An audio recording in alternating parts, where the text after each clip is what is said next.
హల్లెలూయా. వాక్యం చదువుకున్నాం. నిర్గమాకాండము 12వ అధ్యాయం మొదటి నుంచి చదవండి. మోషే అహరోనులు చదవండి. ఐగుప్తు దేశంలో ఉండగా మోషే అహరోనులు ఐగుప్తు దేశంలో ఉండగా యెహోవా వారితో ఇలా చెప్పి సెలవిచ్చాడు. యెహోవా వారితో ఇలా సెలవిచ్చాను. నెలలలో ఈ నెల మీకు మొదటిది. నెలలో ఈ నెల మీకు మొదటిది. మీ సంవత్సరంలో మొదటి నెల. మీరు ఇశ్రాయేలు సర్వ సమాజంలో ఈ నెల దశనాడు వారు తమ తమ కుటుంబంలో లెక్క చెప్పున ఒక్కొక్కడు గొర్రె పిల్లనైనను మేక పిల్లనైనను అనగా ప్రతి ఇంటికి ఒక గొర్రె పిల్లనైనను మేక పిల్లనైనను తీసుకునవలెను. ఆ పిల్లను తినటకు ఒక కుటుంబం చాలకపోయినట్లా వాడును వాడి పొరుగు వాడును తమ లెక్క చెప్పున దాన్ని తీసుకునవలెను. ఆ గొర్రె పిల్లను భుజించుటకు ప్రతి వారి భోజనమును పరిమితి చెప్పున వారిని లెక్కించవలను. నిర్దోషమైన ఏడాది గొర్రె పిల్లను తీసుకునవలెను. అది ఎలా ఉండాలంటే నిర్దోషమైనటువంటి ఏడాది గొర్రె పిల్ల ఉండాలి. గొర్రెలలో నుండి అయినను మేకలలో నుండి అయినను దాన్ని తీసుకుని వచ్చును. ఈ నెల 14వ దినమందు మీరు దాన్ని పంచుకొని ఉంచుకొనవలెను. తరువాత ఇశ్రాయేలు సమాజపు వారందరూ తమ తమ కూటములలో సాయంకాలం దాన్ని చంపి దాని రక్తం కొంచెం తీసి తాము ఇండ్ల ద్వారబంధపు 2 నిలువల కమ్ముల మీదను పైకమ్మి మీదను చల్లి ఆ రాత్రి వారి అగ్ని చేత కాల్చబడిన ఆ మాంసమును పొంగిన రొట్టెలను తినవలెను. చేదు కూరలో దాన్ని తినవలెను. దాని తలను దాని కాళ్ళను దాని అంతరములను అగ్నితో కాల్చి దాన్ని తినవలెను. దానిలో ఉడకనిదైనను నీళ్లతో వండబడినదైనను తినకూడదు. ఉదయకాలం ముందు దానిలో దేదీ మిగిలింపకూడదు. ఉదయకాలం వరకు దానిలో మిగిలినది అగ్నితో కాల్చివేయవలను. మీరు దాన్ని తినవలసిన విధమేమనగా మీ నడుము కట్టుకొని మీ చెప్పులు తొడుక్కొని మీ కర్రలు చేత పట్టుకొని త్వరపడుచు దాన్ని తినవలెను. అది యెహోవాకు పస్కా బలి. ఆ రాత్రి నేను ఐగుప్తు దేశమందు సంచరించి ఐగుప్తు దేశమందరి మనుషులలోనే గాని జంతువుల్లోనే గాని తొలి సంతతి అంతయు హతం చేసి ఐగుప్తు దేవతలందరికీ తీర్పు తీర్చెదను. నేను యెహోవాను. మీరున్న ఇండ్ల మీద రక్తము మీకు గుర్తుగా ఉండును. నేను ఈ రక్తం చూసి మిమ్మల్ని నశింపచేయక దాటిపోయేదను. నేను ఐగుప్తు దేశమును పాడు చేయుచుండగా మిమ్మల్ని సంహరించుటకు తెగులు మీ మీదకి రాదు. కాబట్టి ఈ దినం మీకు జ్ఞాపకార్థమై జరుగును. మీరు యెహోవాకు పండుగగా దానిని ఆచరింపవలెను. చాలండి. దేవుడు తన పరిశుద్ధ వాక్యమును మనం దీవించుగాక. ప్రభు యొక్క బల్ల యొద్దకు భయభక్తులతో మరియు పరిశుద్ధతతో రావలేను. వర్తమాన పేరేంటి చెప్పండి? ప్రభు యొక్క బల్ల యొద్దకు భయభక్తులతో మరియు పరిశుద్ధతతో రావలేను. మంచిది. చిన్న ప్రార్థన మనం చేసుకుందాము. సర్వోన్నతుడైన మా తండ్రి, మా గొప్ప రక్షకుడానికి స్తోత్రాలు చెల్లిస్తున్నాను. ఈ ప్రభరాత్రి భోజన కార్యక్రమాన్ని బట్టి నీకు స్తోత్రాలు చెల్లిస్తున్నాను. అయ్యా దేవానాయన, అయోగ్యులను బలహీనులు ప్రభువ, ఎందుకు పనికిరాని వారమైన మేము తండ్రి నీ కృప ద్వారా నీ రక్తము ద్వారా కడగబడి నీ కృప ద్వారా రక్షించబడి దేవాని బలను బాధ్యతలు పొందుతూ ఉండగా మీరు మాకు సహాయం చేయండి తండ్రి. మీరు కృప చూపించండి ఆయన. మాలో ఏ దోషాలైనా కనపడుతున్నప్పుడు ఆయన మమ్మల్ని మీ రక్తం కిందకి తీసుకొస్తున్నాం. కృపాస సింహాసనం దగ్గరికి మేము వస్తున్నాము. తీర్పు సింహాసనం ముందు మేము నిలబడలేము దేవాన్ని. తప్పక మీరు కృప చూపించమని ఈ కార్యం చేస్తుంటున్నాను. బలపరచమని ఇప్పుడు వచ్చిన బిడ్డలందరినీ నీ స్వాధీనం తీసుకుని మీరే మాట్లాడి మహిమ పొందమని ప్రభు అయిన యేసుక్రీస్తు నామములో ప్రార్థించి అడుగుచున్నాము తండ్రి. ఆమేన్. God bless you. మరి ప్రభరాత్రి భోజనము ఈ రాత్రి మనం ప్రారంభిద్దాము. ప్రవక్త చెప్తున్నాడు ఏమిటంటే, ఈ ప్రభురాత్రి భోజనంలో మనం ఎలా రావాలంటే, ఫస్ట్ భయభక్తులు కావాలి, రెండవది పరిశుద్ధత కావాలి. ఈ రెండు లేకుండా ఇందులో మనం ప్రవేశించకూడదు. ఎవరు పడితే వాళ్ళు ఇందులోకి వచ్చేసి ఎలా పడితే వాళ్ళు చేసేయడానికి వీల్లేదు. నేను ప్రవక్త వర్తమానంలోంచి కొన్ని కోడ్స్ మాత్రం మీకు ఇస్తాను. ఆ కోడ్స్ చదువుకుంటూ మనం ముందుకు వెళ్దాం. మనకి ఎప్పుడు చదువుతూ ఉంటాను. ఒక వర్తమానం చదవండి. ప్రభు యొక్క శరీరమును వివేచించుట. అనేక ప్రభుత్వ భోజనాలు ఈ కోడ్ చదివాను, మళ్ళీ చదువుతున్నాను. ప్రభు యొక్క శరీరమును వివేచించుట 59వ సంవత్సరం, పారా నెంబర్ 13, మెసేజ్ హబ్ నుండి 1959లో ఈ యొక్క వర్తమాన ప్రవక్త బోధించారు. 13వ పారాగ్రాఫ్. ఈ క్రైస్తవులు ప్రభురాత్రి భోజనం తీసుకొనుచున్నారు గాని జీవితమును జీవించట్లేదు. క్రైస్తవ్యం అనేది ఒక అనుభవము మరియు ఒక జీవము. మరియు ఈ క్రైస్తవులు వారికి ఇష్టమొచ్చిన జీవితం జీవించున్నారు. మరియు క్రైస్తవులు వారికి ఇష్టమొచ్చిన జీవితాన్ని వారు జీవిస్తున్నారు. వారి యొక్క క్రైస్తవ జీవితంలో తప్పుడు మాదిరిగా ఉన్నారు. వారు క్రైస్తవ జీవితానికి వీళ్ళ మాదిరికరంగా లేరు, కానీ తప్పుడు మాదిరికరంగా ఉన్నారు. మరియు పౌలు అదే చెప్పుచున్నాడు. ఈ కారణం చేత మీలో అనేకులు రోగులను బలహీనులను అగుచున్నారు, మరియు అనేకులు నిద్రించున్నారు. దాని అర్థం వారు చనిపోచున్నారు. వారు ప్రభు యొక్క శరీరం వివేచించుట లేదు. మరియు మనమే క్రైస్తవులుగా పిలుచుకొనుచున్న మనము ఈ లోకం యొక్క నిందకు పైగా మనము జీవించినంత వరకు ప్రభురాత్రి భోజనం తీసుకున్న హక్కును కలిగి లేము. మనము ఆ హక్కును కలిగి లేము. క్రైస్తవ్యమునకు మాదిరిగా ఉండి ఎవరైతే సరైన జీవితం జీవిస్తున్నారో వారికే ఈ ప్రభురాత్రి భోజనము. భయం లేకుండా ఇందులోకి రాకూడదు. ఎందుకంటే ప్రవక్త చెప్తున్నాడు, క్రైస్తవులు అని చెప్పుకున్నారంట, కానీ జీవితాన్ని జీవించట్లేదంట. ఎందుకంటే క్రైస్తవం అనేది ఏమిటి? అది ఒక అనుభవం అన్నాడు, ఒక జీవం అన్నాడు. ఇది ఎక్స్పీరియన్స్, ఇది ఒక అనుభవం.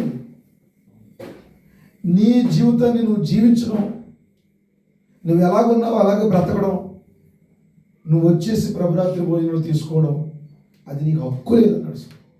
కరాఖండిగా చెప్తున్నాడు, హక్కు లేదు నీకు. అన్నందుకు అర్థమైంది. హక్కు కలిగి ఉన్నారు మీరు. ఎందుకంటే ఇలాంటి జీవితాన్ని కనుక మరి మీరు కనుక జీవిస్తే క్రీస్తు దేవుని పిల్లారా, మీరు హక్కును కోల్పోతారని ప్రవక్త చెప్తున్నాడు. This Christians was taking the communion and not living a life. Christianity is an experience and a life. క్రైస్తవం అనేది ఒక అనుభవం అన్నాడు, ఎక్స్పీరియన్స్ అన్నాడు. రోజువారీ నువ్వు ఉదయం లేవగానే బ్రష్ చేసుకోవడం, నీ పనిలోకి వెళ్ళిపోవడం, ఎవరి జోలికి వెళ్ళకుండా ఇంట్లోకి వెళ్ళి కూర్చోవడం, హాయిగా మళ్ళీ తినేసి నిద్రపోవడం, నీ బిడ్డలు పెంచుకోవడం, నీ భార్యను చూసుకోవడం, ఇది నీ యొక్క జీవితం. చక్కగా జీవిస్తున్నావు, ఎవరి జోలికి వెళ్ళట్లేదు, ఎవరితో గొడవ పెట్టుకోవట్లేదు, అంతే అయిపోయింది అనుకున్నాను. కానీ క్రైస్తవం అనేది అలా కాదు. క్రైస్తవం అనేది అది యేసుక్రీస్తు లాంటి జీవితాన్ని జీవించాలి. హల్లెలూయా. యేసుక్రీస్తు లాంటి జీవితాన్ని జీవించకపోతే ఎట్లా? అది జీవం, అది ఎక్స్పీరియన్స్, అది యేసుక్రీస్తు లాంటి జీవితం.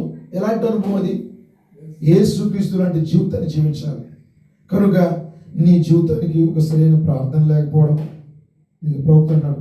మరి మరి క్రైస్తవులు వారికి ఇష్టం వచ్చినట్టు జీవితం జీవించున్నారు. వారి యొక్క క్రైస్తవ జీవితంలో తప్పుడు మాదిరిగా ఉన్నారు. తమకి ఇష్టం వచ్చినట్టు జీవించేస్తున్నారండి. మనం అన్యుల జోలికి వెళ్ళొద్దండి, నామకార్థుల జోలికి అసలు వెళ్ళొద్దు. ఇక్కడున్న మనమే ఆలోచించేసుకున్నాం. ఏది నీ జీవితం? ఏది మాదిరికరమైన జీవితం? ఏది కదపనంతసేపు మామూలే, నువ్వు కదిలితే కదిలేకపోయిపోతుంది. నీకే ఒత్తిడి రానంతసేపు నువ్వు పరిశుద్ధులయ్యా, పరిశుద్ధురాలమ్మ. నీ కనుక ఏదైనా నొప్పి వచ్చిందో అప్పుడు నువ్వు ఏదైతే మాట్లాడతావు నీ ఒరిజినల్. అందుకే ప్రవక్త అంటున్నాడు, ప్రభురాత్రి భోజనం తీసేసుకుంటా వచ్చేసినప్పుడు నీకు హక్కు ఏది? హక్కు బాప్తిస్మా?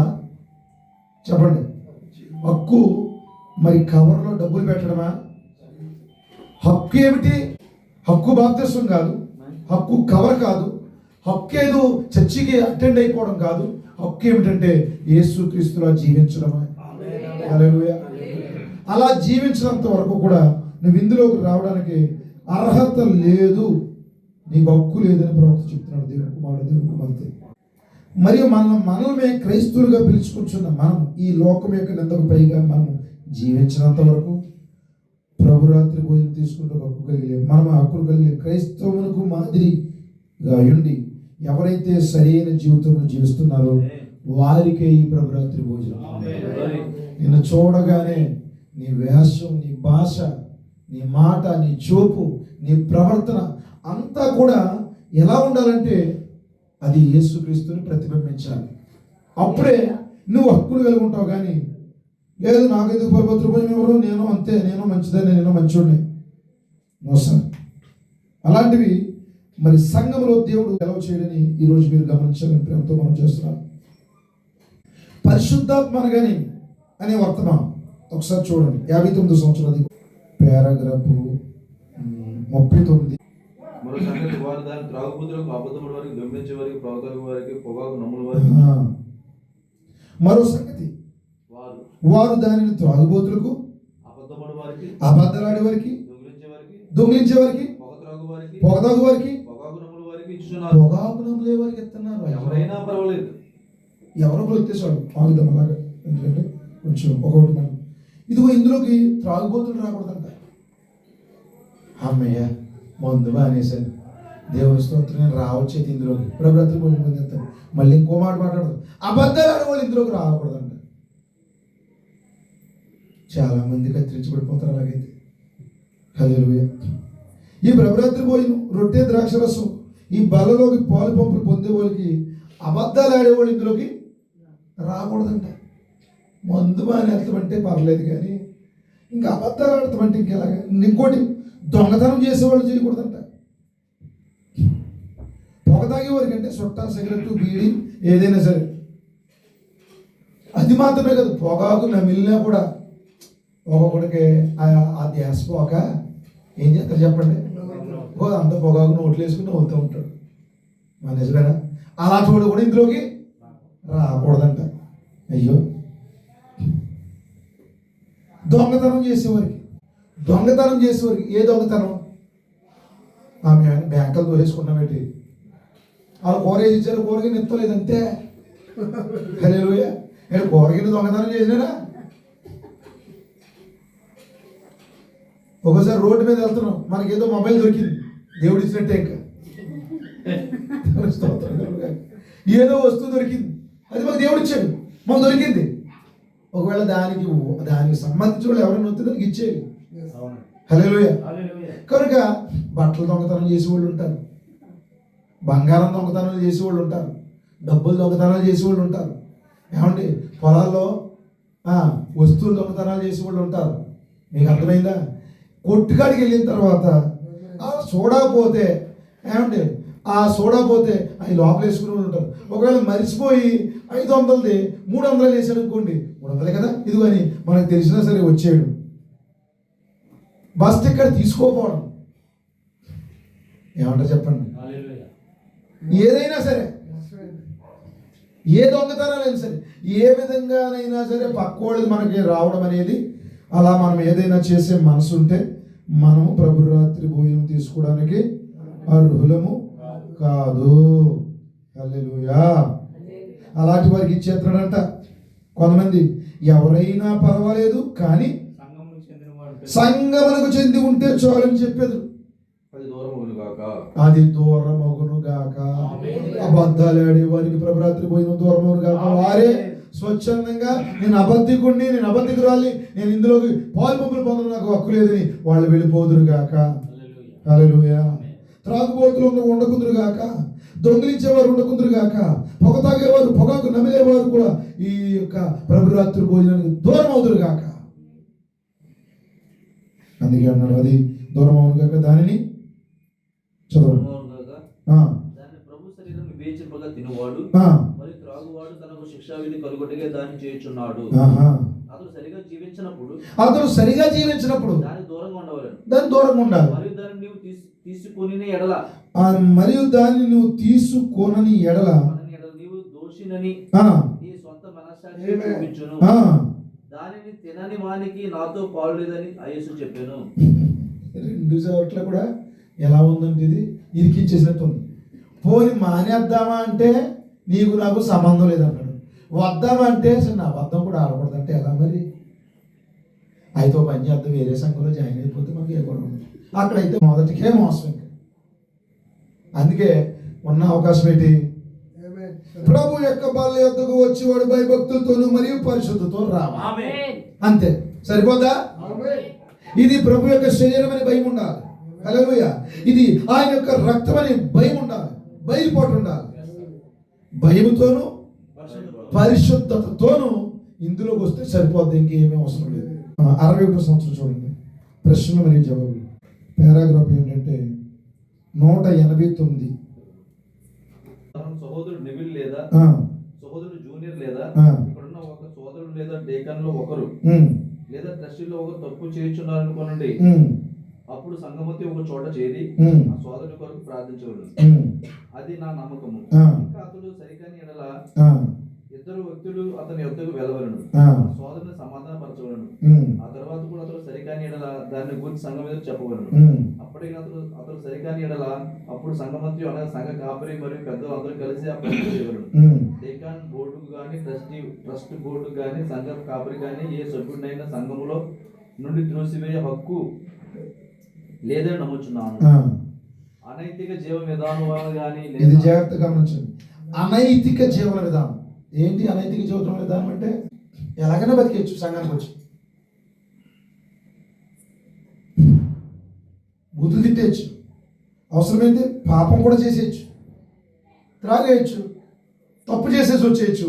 అనైతిక జీవన విధానం వలన కానీ లేదా అటువంటి మరో ఇతర కారణం వలన కానీ ఒక వ్యక్తిని సహవాసం తొలగించడం జరుగు. అది ఎందుకు తొలగించాలంటే అనైతిక జీవన విధానం. అతను సహవాసానికి పనిచేయడు, అతను సంఘంలో ఉండడానికి పనిచేయడు. వింటున్నారా దేవుని పిల్లలారా? ఎందుకనగా ఆ వ్యక్తి తగడంతే. ఒక వ్యక్తి ఇక్కడికి వచ్చి స్త్రీలను వేధించుట గాని లేదా అవమానపరచుట గాని స్త్రీలను అవమానపరచడం కానీ ఏ విధంగా వేధించడం అంటే లైంగిక వేధింపులు ఉండొచ్చు, రకరకాలుగా వాళ్ళని మభ్యపెట్టి మోసం చేసే అవకాశం ఉండొచ్చు. అవమానపరచుట కానీ లేదా అటువంటి ఇతర కార్యములు చేయుట కానీ మన దృష్టికి వచ్చిన ఎడల చర్య తీసుకుందాము. ఎందుకనగా అతడు బయటకు వెళ్ళి మన సహవాసము పేరు చెప్పుకోను. చూసారా? అతని విషయంలో మనం ఏదో ఒకటి చేయుటకు ఆలోచించవలెను. ఆ వ్యక్తి అసభ్యంగా ప్రవర్తించుచు మన స్త్రీల పట్ల అమర్యాదగా మెలగుచుండినప్పుడు, మన కుమార్తెలను అవమానపరుచున్నప్పుడు లేదా మన మగ పిల్లలను తన చెడ్డ నడవడితో ప్రభావితం చేయనప్పుడు. వింటున్నారా? మగ పిల్లలు కూర్చున్నారు, ఆ దగ్గరికి వెళ్ళిన తర్వాత ఆ మగ పిల్లడితో ఏం మాట్లాడాలి అదే మాట్లాడాలి. ఎవరొస్తుంది బ్రదర్, మంచి ప్రార్థన చేయాలి, మంచి భక్తి చేయాలి. ఒకవేళ ఆ చిన్నపిల్లడి ఎరా నీ బాబు పెళ్లి చేసుకుంటా ఏంటి అలాంటి మాటలు మాట్లాడకూడదు. ఒకసారి చెడ్డ నడవడితో ప్రభావితం చేయడు. ఇప్పుడు చిన్నపిల్లలు ఉంటారు, ఆశ్చర్యమైన మాటలు వాళ్ళ దగ్గర మాట్లాడకూడదు. మన చెడ్డ ప్రవర్తనతో వాళ్ళని ప్రభావితం చేయకూడదు. ఇప్పుడు స్త్రీలతో పాపం చేయడం మాత్రమే కాదు, వాళ్ళని అవమానపరచడమే కాదు, మన మగపిల్లలు కానీ లేకపోతే ఆడబిడ్డలు కానీ ఆ సంఘంలో ఎవరున్నా సరే వాళ్ళ దగ్గర వీళ్ళ నోటుకు వచ్చినట్టుగా మాట్లాడేసి, లేకపోతే చెడ్డ కార్యాలు కనుక వారికి చూపించి వారిని ప్రభావితం చేసి పాపంలో పడిపోయేలా కనుక వారిని ప్రేరేపించే ప్రవర్తన ఏ సహోదరుడికైనా ఏ సహోదరికైనా ఉంటే, కొంతమంది వారు తప్పు చేయరు, తప్పు చేసిన ఇతరులను ప్రేరేపిస్తూ ఉంటారు. కొన్ని సంఘాలు ఉంటాయండి, వారు ప్రేమించుకోవడానికి కొంతమంది సహాయం చేస్తూ ఉంటారు, హెల్ప్లు చేస్తూ ఉంటారు. ఏమైంది అక్కడ? పాడు చేస్తున్నారు వాళ్ళు. అనైతిక విధానం తీసుకొస్తున్నారు సంఘాలు. వారు మరి తెలియనటువంటి ఆ జీవితంలో దేవుని వారికి ఏమీ తెలియనటువంటి ఆ యొక్క మరి యవనస్తులు చిన్నపిల్లలు వారు వీళ్ళ మాటల వల్ల వీళ్ళ జీవన విధానం వల్ల ప్రభావితం అవుతున్నప్పుడు పాడు చేయుచున్నప్పుడు మనము ఆ వ్యక్తి విషయంలో తగిన చర్య తీసుకొనవలెను. ఆ విషయములను తీవ్రముగా ఎంచవలెను. ఆ వ్యక్తిని సహవాసం నుండి బహిష్కరించవలెను. ఏ మాత్రము అతన్ని ఆ వ్యక్తిని ఉపేక్షించవలసిన అవసరం లేదు.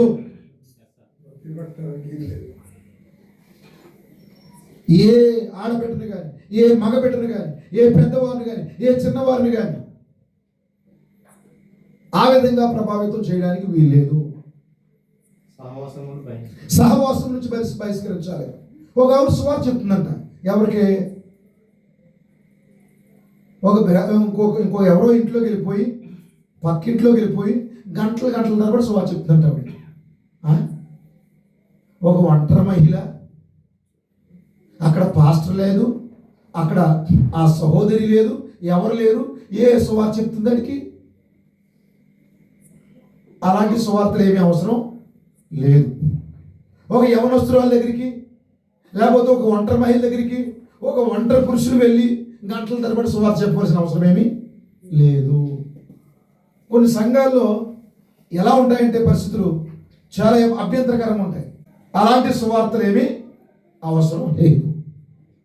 కాపరు ఉండాలి. మరి ఒక ఇంటికి వెళ్ళినప్పుడు ఆ కాపరితో సహోదరుడు ఉండాలి, ఆ బ్రదర్తో ఇంకో బ్రదర్ ఉండాలి. ఒకవేళ సహోదరి దగ్గరికి వెళ్ళవలసి వస్తే ఇద్దరు బ్రదర్స్ అయినప్పుడు కూడా మరి ఆమె వయస్సును బట్టి అక్కడ ఇంకా ఎవరైనా మరి కొంతమంది వ్యక్తులు ఉండాలి. ఈ ఒంటరి సువార్తలో పనికిరావు. ఒంటరిగా పురుషుడు స్త్రీతోనూ, ఒంటరిగా స్త్రీ పురుషుడితోనూ సువార్తలో చెప్పవలసిన అవసరం ఏమీ లేదు. ఎవరైనా సరే తమ చెడ్డ నడవడితో ఇతరుల్ని ప్రభావితం చేసినప్పుడు వారిని సహవాసం నుండి బహిష్కరించవలెను. ప్రభు రాత్రి భోజనం తీసుకొనుటకు ప్రభు రాత్రి భోజనం తీసుకున్నకు అలాంటి వారిని మనం అనుమతించరాదు. ఎందుకనగా అలాగూ మనం చేయరాదు. ఎవడైనను యోగ్యముగా దీనిని భుజించిన ఎడల అట్టివాడు ప్రభు యొక్క శరీరమును బట్టి రక్తమును బట్టి అపరాధియును. ఎవడైనా అయోగ్యముగా దీనిని భుజించిన ఎడల అట్టివాడు ప్రభు యొక్క శరీరమును బట్టి రక్తమును బట్టి అపరాధియును. కానీ ఒక వ్యక్తి వచ్చి మరో వ్యక్తి ఇటువంటి వాడు అటువంటి వాడు అని చెప్పిన అతని గురించి ప్రార్థించు. మీకు అర్థమైంది దేవుని పిల్లలు? సంఘములో అనైతిక విధానాలు తీసుకొచ్చేవారిని కానీ, సంఘమును పాడు చేసేవారిని కానీ, మరి యవనస్తుల్ని ప్రభావితం చేసేవారిని కానీ గుర్తించాలి దేవుని పిల్లలు. అటు వారిని తొలగించాలి. ఎవరైనా మార్పు చెందేలా మనం ప్రార్థన చేయాలి, మాట్లాడాలి. వారు సరివ్వకపోతే దేవుని పిల్లారా, వారు అనైతిక జీవన విధానాన్ని కనుక అట్టే కొనసాగిస్తే వారిని బహిష్కరించాలి. అటు వారికి ప్రభు రాత్రి భోజనం ఇవ్వకూడదట. కనుక ఇద్దరు యవనస్తులు కూర్చుంటున్నప్పుడు ఒక పెద్దవాడు కూర్చుంటే వాళ్ళ దగ్గర సరిగా మాట్లాడాలి. ఇద్దరు యువతులు కూర్చుంటున్నప్పుడు ఒక పెద్దవాడు అక్కడ ఉంటే వారితో సరిగా మాట్లాడాలి. ఇద్దరు యవనస్తులు కూర్చున్నప్పుడు మగవారు అక్కడ ఒక బ్రదర్ ఉంటే వారితో సరిగా మాట్లాడాలి. బ్రదర్స్ సిస్టర్స్ లేకపోతే బ్రదర్స్ కూర్చున్నప్పుడు వారు వాక్యం మాట్లాడుకోవాలి. నోటి దురద మాటలో మాట్లాడుకోకూడదు. అది కూడా నువ్వు ప్రభురాత్రి భోజనం పొందడానికి అర్హుడు కాదని మరి అది నీకు తెలియజేస్తూ ఉంది.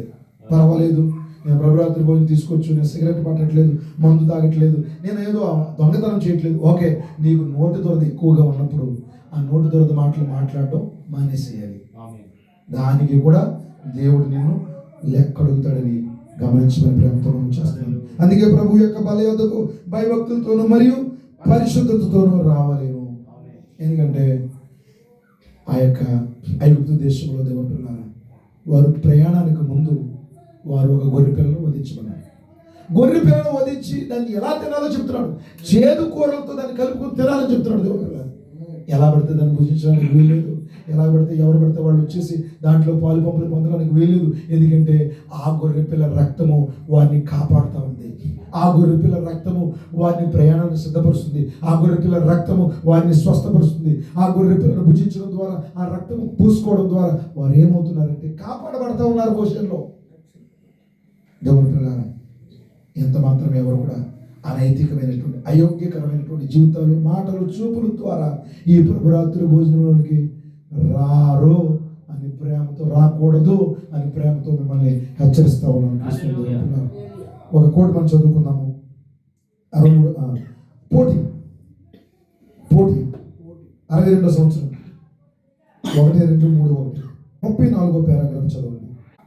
మరియు వారు ఒక సూచనను కలిగి ఉండేది. మరియు వారి ఒక సూచన కలిగి ఉండి ద్వారములపై రక్తం పూసి ఉండవలెను. మరణదూత వచ్చినప్పుడు వారి ద్వారముల మీద రక్తము పూసి ఉండవలెను. పెద్ద కుమారుడును లేక పెద్ద బిడ్డ ఆ ఇంటి యందు చనిపోవును. అమ్మా, ఈ రోజు ఈ రక్తం మీ యొక్క హృదయపు గోడల మీద పూయబడి ఉండాలి. లేకపోతే వారి బిడ్డ లేక మగ బిడ్డ, పెద్ద బిడ్డ చనిపోతాడు. నేను చెప్పు దాని యొక్క భావమేమనగా మరియు దాని నిజమైన అర్థము మొదటి రక్తమును పూయవలెను. మొదటి రక్తం పూయాలి. పౌలు ఏ విధంగా దాన్ని ఆ స్థానంలో జతపరిచి ఉన్నాడు. రక్తం అనగా ద్రాక్షరసం, గొర్రె పిల్లలుగా రొట్టె.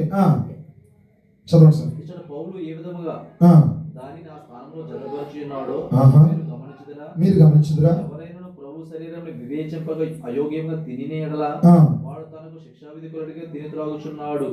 దాని అర్థము అదే కార్యము. అదే అర్థం ఇదే. ప్రభురాత్రి భోజనంలో అయోగ్యము పాలు పంచుకున్నది మరణం. ప్రభు రాత్రి భోజనం అయోగ్యముగా పాలు పంపులు పొందితే మరణం, ఆత్మీయ మరణం ఆ వ్యక్తికి వచ్చును. దాని భావం ఏంటో తెలుసా? మద్యపానం చేయొచ్చు మరియు అటువంటి కార్యములు చేయొచ్చు. లోకమును అనుసరించి నడుచుకొనొచ్చు. మరి ప్రభు యొక్క భోజనం బలయతకు వచ్చుట ఆ విధముగా మనం చేయకూడదు. వింటున్నారు? లోకానుసారమైన ప్రవర్తన, మందు ఎన్ని పక్కన పెట్టండి, లోకానుసారంగా కూడా జీవించకూడదంట. అంతేంటి బాబయ్య? లోకానుసారం ఏంటి? వారికి ఉన్న పండగలు, వారికి ఉన్న ఆచారాలు, వారికి దిష్టి తగిలేస్తుందా? ఎవరు తగిలేస్తుంది దిష్టి? పొద్దున్న ఎవరి ముఖం చూసానో నీ అద్దంలో నువ్వే చూసుకుని ఉంటావు. ఎవరి ముఖం చూడగలదు? సెల్ ఫోన్ చూడు. సెల్ ఫోన్ ఇలా చూడగానే లైట్ ఆగిపోయి ఉంటే అదే అద్దంలో పని చేస్తుంది. నీ ముఖం నువ్వే చూసుకుని పడిపోయి ఉంటావు. కనుక కొన్ని ఆచారాలు ఉంటాయి మనకి. ఈ లోకానుసరమైనటువంటి పద్ధతులు, ఆచారాలు వాళ్ళు అలా చేస్తూ ప్రభురాత్రి భోజనం రాకూడదు. ఇప్పుడు మనము చెడ్డ తలంపుల నుండి మన మనసులను దూరంగా ఉంచుకొని, చెడ్డ తలంపుల నుంచి మన మనసును దూరంగా ఉంచుకుని, మరియు మన హృదయమును శుద్ధీకరించుకుని, మరియు మన చేతులు శుభ్రపరచుకుని మన బలి అయిన యేసుక్రీస్తు ద్వారా ఏకము చేయబడి ఉన్నామని మనం ఎరిగి ఉండటం వలన ఆయన ఒక్కటే మన రక్షణ. దాన్ని తెలుసుకుని ప్రభు యొక్క బల్ల యొద్దకు భయభక్తులతో మరియు పరిశుద్ధతతో రావాలేను. నేను అదే మాట తీసుకుని భయభక్తులతోనూ మరియు పరిశుద్ధతతోనూ రావాలి. ఒక మాట చదివేసుకుందాం. గౌరవం 61 సంవత్సరం 1:0:1:5 ఈ గౌరవం అనే వర్తమానం 61 సంవత్సరం 43వ పారాగ్రాఫ్.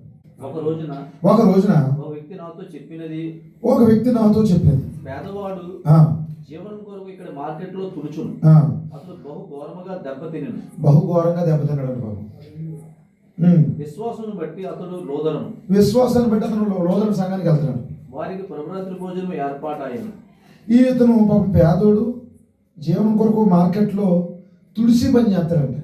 అతడు సంఘానికి నడిచి వెళ్ళటకు కూడా బలము లేని స్థితిలో ఉండినందున అతడు సంఘానికి వెళ్తాకి నడలేకపోతున్నాడు. పోనీ ఏదో కార్యక్రమం తగిలింది, అలసిపోయాను, అది కూడా కాదు. మీకు అర్థమైందండి? ఈరోజు కొంచెం ఇంటికాడ పని ఉందండి. ప్రార్థనకు రాలేదు, బెదరు బండి లేదు. ప్రార్థన డబ్బులు రాలేదు, డబ్బులు లేవు. ప్రార్థన రాలేదు, ఒంట్లో పోలేదు. ప్రార్థనకు రాలేదు. అసలు మీకు తెలియదండి ఎలాంటి పరిస్థితులు ఉన్నాము. ఇక్కడ చూడండి, ఇతను చేసి పని ఏంటి తెలుసా? అమ్మ దైవకృప ఉంది ఇక్కడ. అమ్మ దైవకృప. ఇతను చేసే పని ఏంటంటే మార్కెట్లోకి వెళ్ళి తుడిసి పని. ఇతను పెద్ద పనోడు కాదు, మార్కెట్లోనే తుడిసి పని. ఏం దుడుతున్నాడు? షాపులు దుడుతాడు, అలాంటి పనోడు. కానీ ప్రభురాత్రి పోయి నువ్వు సంఘంలో ఉందంట. కనీసం అతనికి ఎలాంటి పరిస్థితి ఉందో తెలుసా? చదవండి. నడిచి వెళ్ళడానికి కూడా బలం లేదు స్థితిలో అద్దెకారు తీసుకొనెను. అయ్యో బాబోయ్, పేదోడు తులసి పని ఎట్టుకునే వాడు కూడా అద్దె కారులో వెళ్తున్నాడంట. మన కారు ఎప్పుడు పెళ్లికి ఎట్టుకుంటాం. మీకు అర్థమైందండి? ప్రభురాత్రి పోయిన ముందు కూడా కారు ఎట్టుకుని రావాలా నేను సంఘానికి? మరి ఇలాంటి రకాలు ఉంటే పాస్టర్కి ఏంటి సంతోషం? ఒక పేదోడు అయ్యుండి మరి ఒంట్లో బాగోలేదండి. పాస్టర్ గారికి ఒంట్లో బాగోలేదంటే ఇంక నోరు మూసేస్తాడు ఇంకా, అంతేనా? ఏమా పవిత్ర భోజనం రాలేదు, ఏమేదో ఒంట్లో బాగలేదు, అంతకు మించి ఒక మాట కానీ పాస్టర్ మాట్లాడాను అనుకోండి, ఒంట్లో బాగోకపోయినా మమ్మల్ని ఇబ్బంది పెట్టేస్తాడు పాస్టర్. ఎవడో ఇబ్బంది పెట్టలేక్కర్లేదు. ఇతనే నడిచి వెళ్ళలేని పరిస్థితిలో కూడా ఒక కారు అద్దెకి తీసుకుని వెళ్ళి వచ్చుటకు రెండు పక్కల 80 సెంట్లు ఖర్చు ఆయను. అంటే 80 160 సెంట్లు. మనం రూపాయలు అంటాం, వారు సెంట్లు అంటారు. బహుభక్తిహీనుడు, అక్కడ బహుభక్తిహీనుడు అతని పొరుగువాడు ఇతడు ఒక ఉదయం పరలోక ప్రార్థన చేయడం చూచి నవ్వెను. ఇతడు ఒక ఉదయం పరలోక ప్రార్థన చేయడం చూసి నవ్వాడంట. అతన్ని ఎగతాళి చేస్తున్నాడు. ఉదయం అద్దెకారులు ఎక్కడికి వెళ్ళావు? అబ్బో, ప్రార్థన చేసుకుంటుంటే బాగా భక్తిహీనుడు. చికెన్ వండుకున్నాడేమో పాపం. ఆదివారం చికెను మటన్ ఎన్ని వండుకోకుండా ఏడ్రా చచ్చిగా. ఆదివారం వారం అంతా కష్టపడతాం, ఆదివారం మరి ఇంట్లో ఉండి బహు తింటాం. ఏంటి ఎవరి సొమ్ము తింటున్నాం, మేము ఎవరి జోలికి వెళ్తున్నాం? ఈ కౌరులకి చెప్పే పని లేదండి, మనకు అవసరం లేదు అలాంటి వాళ్ళు. కానీ ఈ భక్తి చేసుకున్నామని అటకారం చేయమని ఎవరు చెప్పాడు? ఎక్కడికి వెళ్ళాడు? పొద్దున్న ప్రార్థన చేస్తున్నాం అన్నాడు. ఉదయం అధికారులు ఎక్కడికి వెళ్ళావు అని ఇతన్ని ఆ పొరుగువాడు ప్రశ్నించాడు. ప్రభురాత్రి భోజనం అనగా ఏమిటి అని ప్రశ్నించాడు. అతను ఏమన్నాడు? ఎక్కడికి వెళ్ళావు అని అడిగాడు. ప్రభురాత్రి భోజనం అనగా ఏమిటి అని ప్రశ్నించాడు. ప్రభురాత్రి భోజనం అనగా ఏమిటి అని ప్రశ్నించాడు. రొట్టె ద్రాక్షరసం మేము తీసుకుందామని ఇతను చెప్పాడు. ఈ రోజు నేను కూడా నా భోజన పళ్ళ మీద ఒక చిన్న రొట్టె మొక్క చిన్న విస్కీతో కలిపి తీసుకున్నాను అని చెప్పాడు. ఎంత అటకారం రా అబ్బాయి! ఏమిటి మాటలో? ప్రభురాత్రి భోజనం వెళ్ళావా సంఘానికి? సంఘంలోకి వెళ్ళి తీసుకోలేటి? అక్కడ తీసుకుని రొట్టె ఏమైనా పైనుంచి వస్తుందేటి? నేను మా ఇంటికాడ భోజన పళ్ళ దగ్గర రొట్టె తీసుకున్నాను, దాన్ని నువ్వు ఏదో ద్రాక్షరసం నీ విస్కీతో తాగాను, కాస్ట్లీ విస్కీ. అబ్బో, చాలా ఉందరో నీకోయ్. చూసారా? సంఘములో ప్రభురాత్రి భోజనం ఒకసారి హేళనగా మాట్లాడిన ముగ్గురు బాలులను గూర్చి నాకు తెలియను, వారిని గూర్చి నాకు తెలుసును. వారు హోటల్ గదిలోనికి వెళ్ళి కొన్ని శాండ్విచ్లు ఒక విస్కీ సీసా తీసుకుని అక్కడ తమ ప్రభురాత్రి భోజనమును అవహేళనగా తీసుకుని పెంతెకొస్తు సంఘములోని ప్రభురాత్రి భోజనమును వారు అలాగూ హేళన చేసిరి. 3 నెలలు నిండకుండానే అందులో ఒకటి చనిపోయాను, మిగిలిన 2 పిచ్చాసుపత్రుల్లో పెట్టబడి. ప్రభురాత్రి భోజనాన్ని అవహేళనగా చేయకూడదు, అగౌరవంగా తీసుకోకూడదు, లేకపోతే దూరంగా వెళ్ళిపో, సరి చేసుకో, మార్పు చెందు. అప్పుడు రా. ఇతరులను ప్రభావితం చేసే జీవితం కానీ, ఇతరులని అవమానపరిచే జీవితం కానీ, నీ జీవితాన్ని అవహేళనగా చేసుకునే జీవితం కానీ నువ్వు కలిగి ఉండి ప్రభురాత్రి భోజనాన్ని తగవు. నువ్వు భయపడు దేవునికి, నీ జీవితాన్ని సరి చేసుకో, లేకపోతే ఈ ప్రభురాత్రి భోజనం నీకు ప్రాణాంతకంగా మారిపోతుంది. జాగ్రత్త. ఏమనుకునే ప్రభురాత్రి భోజనం అంటే? అందుకే ప్రవక్త అన్నాడు, దేవుని నువ్వు అగౌరవపరచొద్దు, దేవుని నువ్వు గౌరవించాడు. సంగమం మీకు అర్థమవుతుందా? ఒక మాట మనం చదువుకుందాం. ఖాళీలో నిలుచుట 3 మరి కోట్స్, చాలా కోట్స్ ఉన్నాయి, 3 కోట్స్ నేను తీసుకుంటాను. ఖాళీలో నిలుచుట 63 సంవత్సరం 50వ పేర 0623 M. ఖాళీలో నిలుచుట అని వర్తమానం. స్త్రీలు జుట్టు కత్తిరించుకోరాదని నిరంతరం చెప్పుచున్నాను, మరియు ఆ విషయంలో బోధకులు నా మీద విరుచుకుపడుచున్నారు. అసహ్యమైన బట్టలు కూడా ధరిస్తున్నారు, పొట్టి దుస్తులు వేసుకుంటున్నారు. ఆ చెడు మార్గంలో పయనించున్నారు. మగవారు ధూమపానం చేస్తున్నారు, స్నేహపు విందుల్లో సారాయి తాగుతున్నారు. క్రైస్తవులమే అని చెప్పుకొనుచున్నారు. అయినా మేము క్రైస్తవులమే అని చెప్పుకుంటున్నారు. బల్ల యొద్ద ప్రభురాత్రి భోజనం తినుచున్నారు. బల్ల యొద్ద ప్రభురాత్రి భోజనం తింటున్నారు. ఎందుకనగా వారు ఒక సంస్థకు చెంది ఉన్నారు. ఎందుకంటే వాళ్ళు సమస్త ప్రజలు దేవదూషణ చేసిదిలేని వారును అందరూ. స్త్రీలు ఏమైనా బాగైరా ఇంకా దిగజారిపోతున్నారు. దేశమంతా అలా ఉంది. ఇదిగో జాగ్రత్త, దేవుని పిల్లలు పొట్టి బట్టలు ధరించే వాళ్ళు కూడా సరిగా సంఘానికి వచ్చేమో ఒక బట్టలో, బయటికి వెళ్ళిన తర్వాత ఒక బట్టలో, పురుషుల బట్టలు అంటున్నారు దేవుని పిల్లలారా. ఇదిగో మరి అసహ్యమైనటువంటి బట్టలు కట్టుకుంటూ శరీరాన్ని బయటికి కనపడేలాగా ఉండడం, ఇవన్నీ కూడా దూరం అవునుగా. మొన్న పెళ్లిలో ఓ మాట చెప్పేశాను, ఏంటో తెలుసా?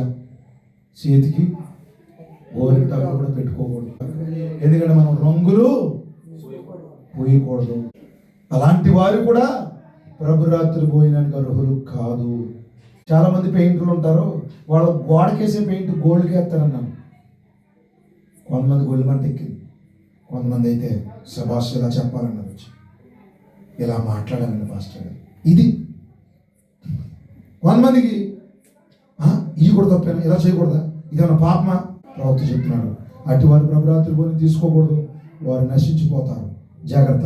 ఇదిగో చూడండి మరొక వర్తమానం 63వ సంవత్సరంలోనే 03:24 మొదటి పని ప్రశ్నలు జవాబు.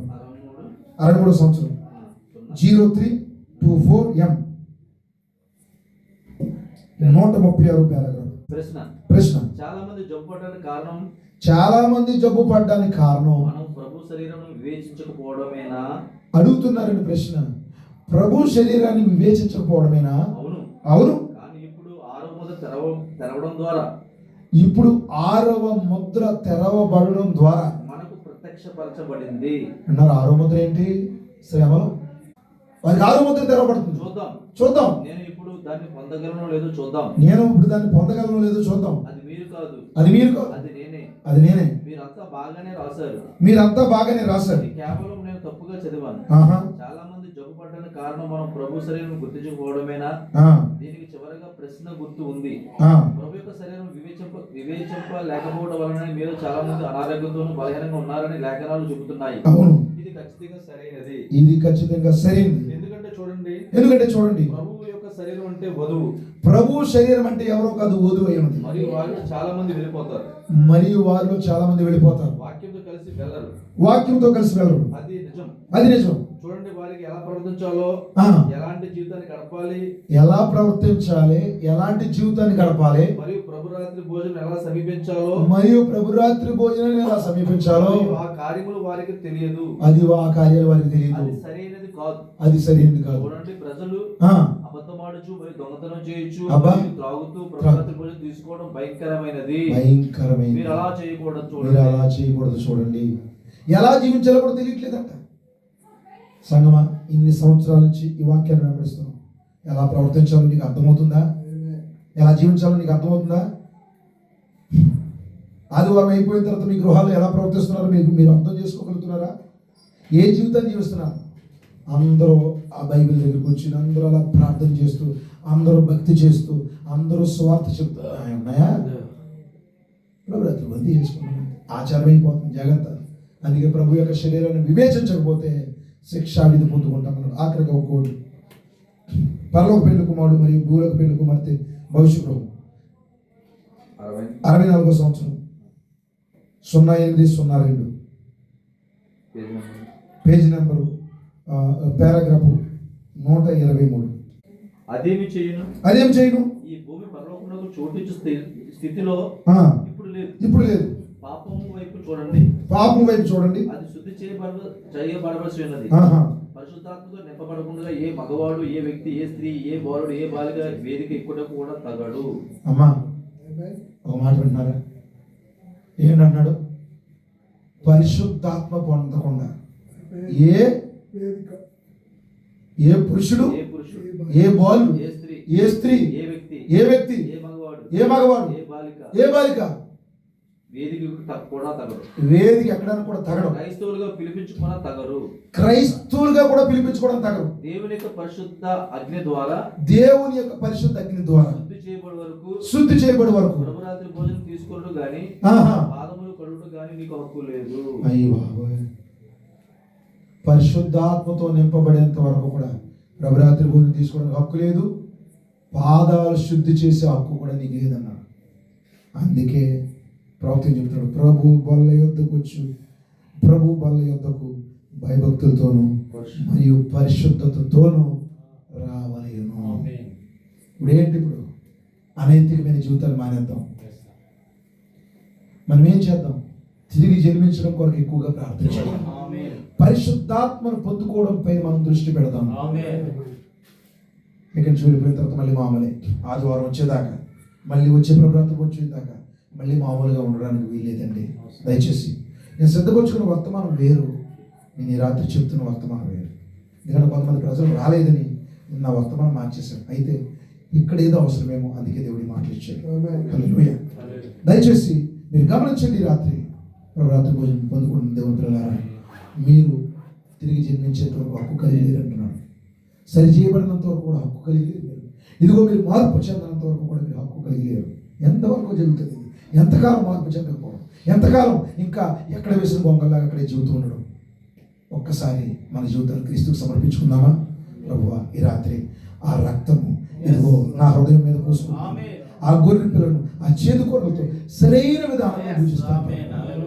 సరైన విధానంలో ఈ రాత్రి నేను మార్పు చెంది భయభక్తులతో పరిశుద్ధతతో వస్తాను. ప్రభువా, నేను విషయంలో ఉన్నాను, గొర్రె పిల్ల రక్తం ఉన్న నాకు పర్వాలేదు అనుకుంటే దాన్ని తినే విధానం ఉంది, దాన్ని సమీపించే విధానం ఉంది.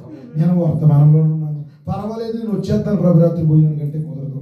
దీన్ని తినే విధానము, సరైన జీవిత విధానము, సరైన భక్తి విధానం, మార్పు చెంది పరిశుద్ధాత్మ పొందుకున్న జీవన విధానంతోనే ఈ ప్రభురాత్రి భోజనంలో మీరు పాలు పొందాలి. అప్పుడే మీరు హక్కుదారులు. అలా కాకపోతే శిక్షావిధి పొందుకుంటారు, ఆత్మీయ మరణం కొడుతుంది, భౌతిక మరణం కూడా కొట్టిన ఆశ్చర్యపడక్కర్లేదు. దయచేసి రాత్రి మీరు సమర్పణతో, పరిశుద్ధతతో, భయభక్తులతో మీరు రండి. God bless you. దేవుడు మిమ్మల్ని దీవించును గాక. ఆమేన్.